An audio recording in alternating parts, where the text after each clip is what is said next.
Hey guys, welcome to today's video. So in today's video, I wanted to make a hard surface robot foot in zBrush just for fun.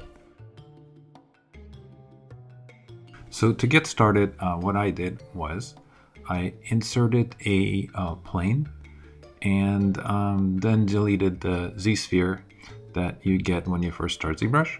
And the reason I wanted to bring in the plane is because I wanted to use it as sort of like a table that I can use it to extrude the base mesh for the foot. All right, so I decided to use the mesh extrude, and you can see me just simply switching to draw, and if you hold down the control, right, you can just simply use the lasso tool to build kind of a basic shape of your extrude, and then the Z intensity will control the thickness of the extrude. And it's really cool because it comes with this awesome bevel already as part of the extruded mesh. All right, so once I got my blob or the left side of the foot, I decided to first trim it. I didn't really have to trim it. I could have just mirror and welded it, but I was just messing around. So I cut half of it and then just simply did mirror and weld to flip it over. And then I ended up with this really interesting organic looking shape that has the bevel, and it already to me looked like a really cool base shape for a foot. Then to add even more shape, I decided to use the modifier to taper the shape, right? So then just kind of squeezing in the toes and then expanding or tapering out or flaring out the heel, right? Then I just simply use the rotation to kind of flatten out the bottom surface and reset the pivot.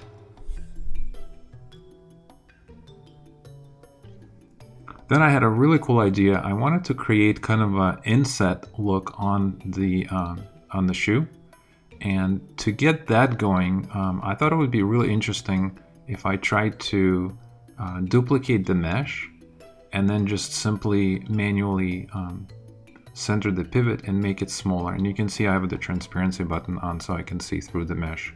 And essentially I just created a clone of it inside that's much smaller.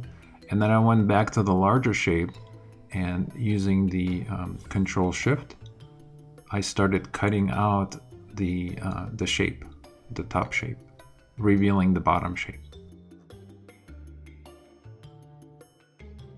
So just a really interesting trick to quickly seemingly add complexity and detail without too much effort, right? You just have kind of shapes inset inside each other, and that's a really cool effect, especially for sci-fi or robotics, in my opinion.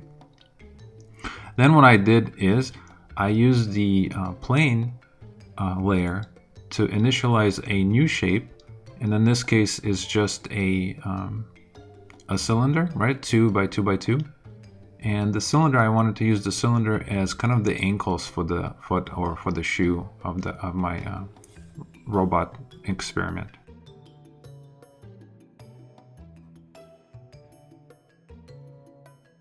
So here you see me just simply placing it into position where I think the ankles should be, and then just mirroring it over.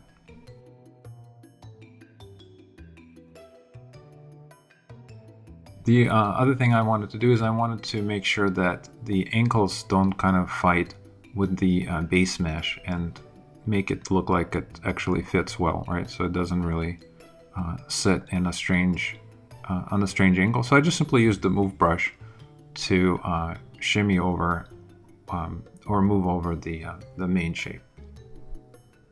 All right, here you see me switching to the metal material just so I could see exactly what that might look like as a metal shape versus kind of a clay.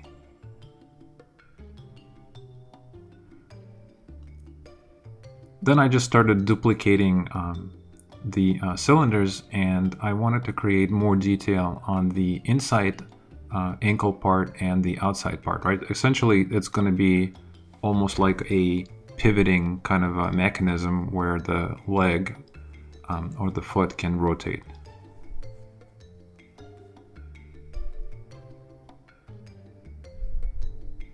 Then I wanted to also create a little bevel, so you can see me activating bevel with live booleans and just simply kind of positioning the cylinder shape inside the outside part of the ankle to create that really nice inset.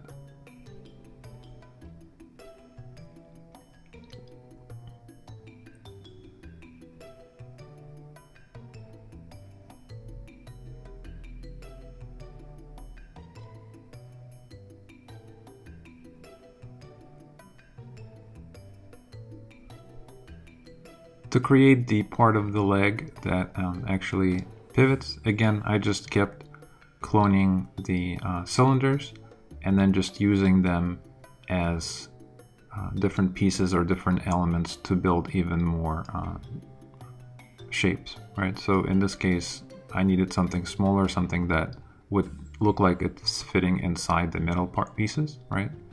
Essentially creating layers from using all the same shape.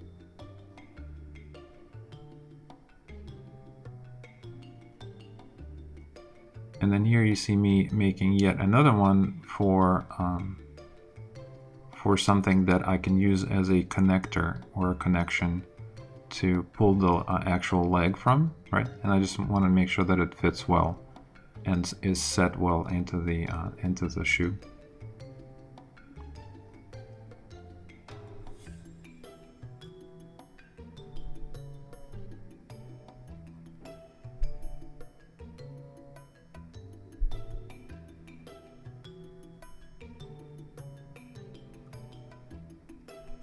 To pull out the shape, I just decided to simply extrude it instead of bringing in another shape. And I just used zModeler to extrude the current cylinder, and holding down, if you switch it to polygroup and hold down the Alt key, you can mark or create a new polygroup, and then you can just simply use Q mesh to pull it out or extrude it out. So once I extrude it out, I just simply decided to use the move brush to see if I could shape the top of the leg to make it look like it's a little more round, right, versus just a simple box. And you can see me doing that here.